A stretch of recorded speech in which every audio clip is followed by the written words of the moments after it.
Assalamualaikum warahmatullahi wabarakatuh.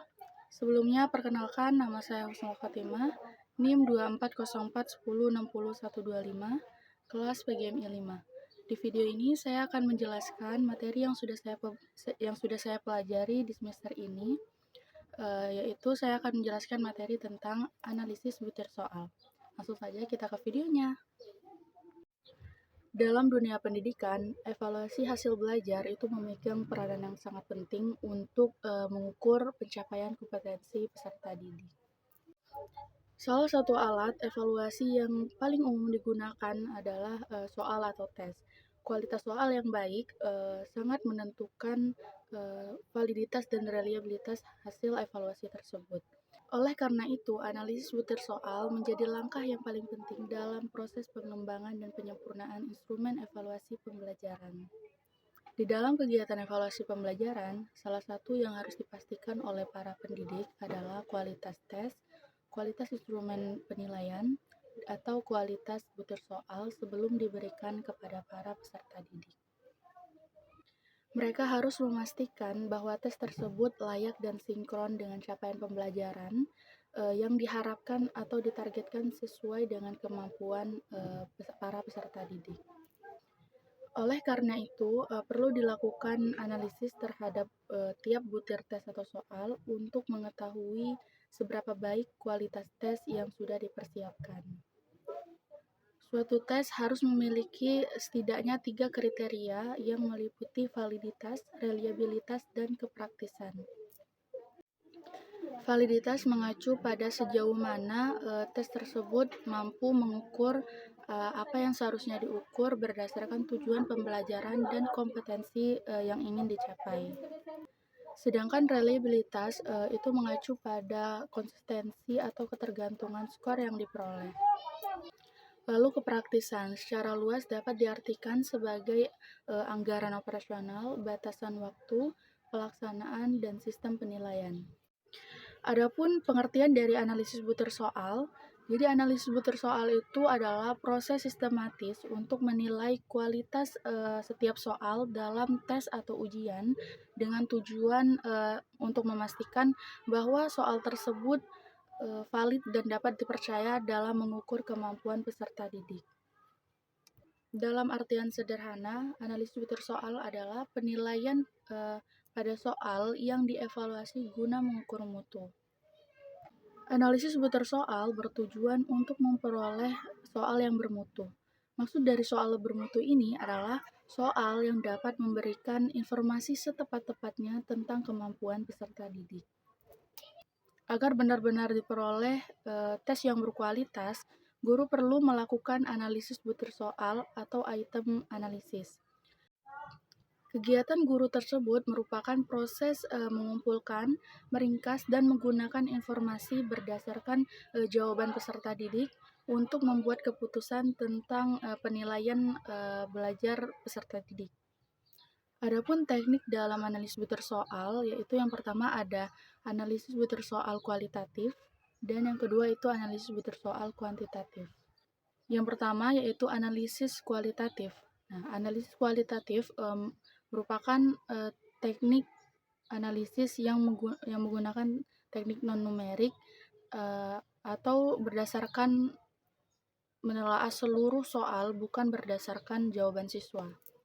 Analisis kualitatif mencakup tujuan tes atau penilaian, terus validitas isi, dan teknik kualitas butir soal.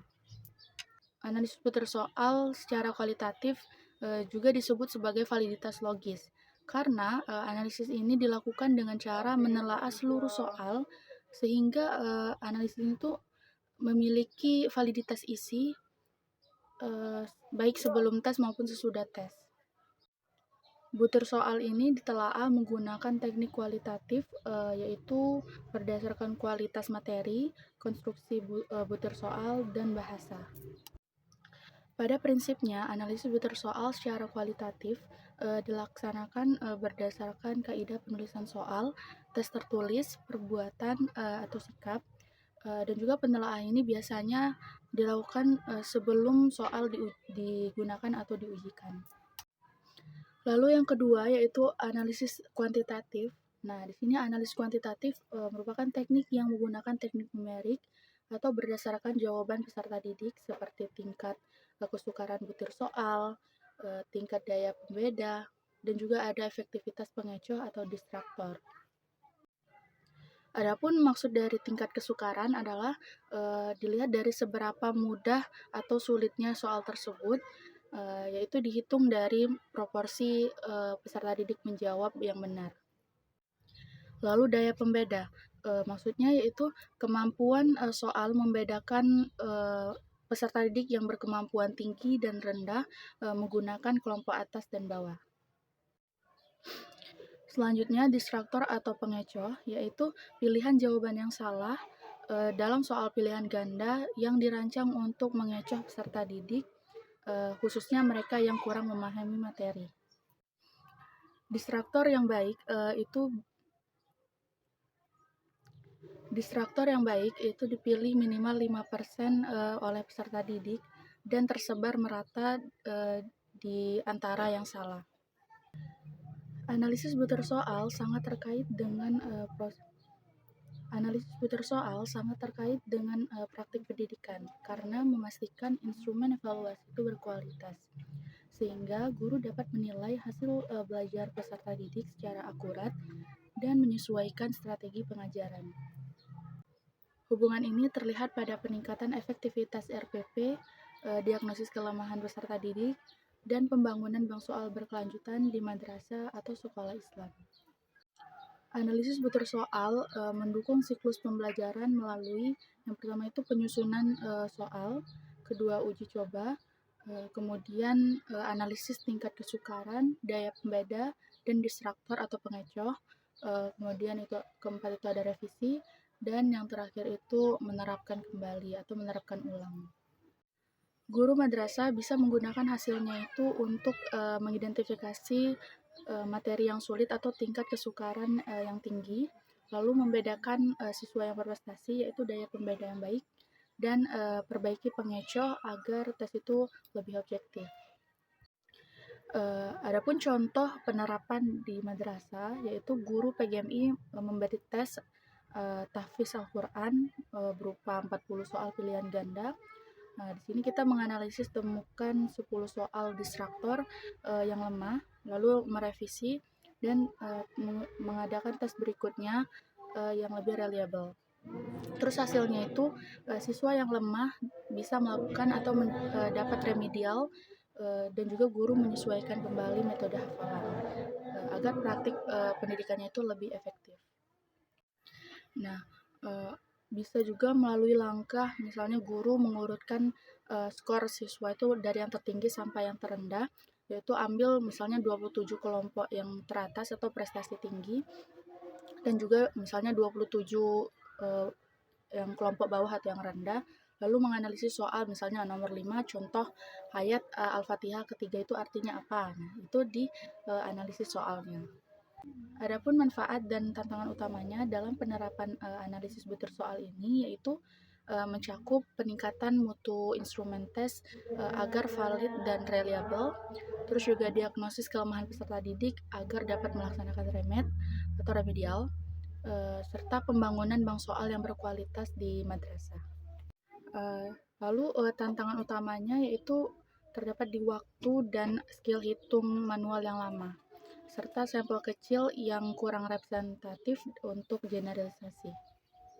Nah, dalam penerapan ini kita bisa menggunakan aplikasi atau software Anates, yang mana software Anates ini adalah program aplikasi gratis yang berbahasa Indonesia, dirancang untuk membantu guru dan pemerhati evaluasi pendidikan dalam menganalisis kualitas butir soal seperti pilihan ganda dan uraian secara cepat dan akurat, yaitu meliputi analisis reliabilitas, daya pembeda, tingkat kesukaran soal, serta validitas butir soal dengan kelemahan utama yaitu pada input data yang masih manual. Adapun keunggulan dari aplikasi Anates ini yaitu mudah digunakan karena menggunakan bahasa Indonesia sehingga mudah dipahami oleh guru, terus cepat. Karena aplikasi itu bisa mempercepat proses analisis yang rumit dan juga aplikasi ini tuh tersedia secara cuma-cuma atau gratis. Lalu, kelemahan pada aplikasi Anates ini, hanya satu, yaitu pada penginputannya itu karena masih manual. Jadi kita penggunanya itu harus memasukkan data, jawaban peserta didik itu secara satu persatu, secara manual, tidak bisa langsung dari, aplikasi Excel. Baik, mungkin itulah penyampaian, pemahaman materi dari saya. Jadi kesimpulannya, analisis butir soal itu merupakan proses yang paling penting dalam evaluasi pembelajaran, untuk, memastikan tes itu tuh valid, reliable, dan praktis, melalui telaah kualitatif dan kuantitatif, yaitu, berdasarkan, tingkat kesukaran, daya pembeda, dan, distraktor atau pengecot.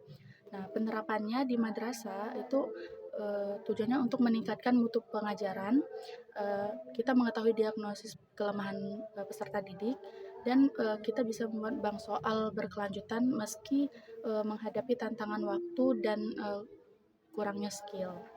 Terima kasih yang sudah menyimak materinya, semoga apa yang saya sampaikan bisa bermanfaat. Eee, Mohon maaf jika ada salah kata dalam ucapan saya. Kepada Allah saya mohon ampun. Akhirul kalam, wassalamualaikum warahmatullahi wabarakatuh.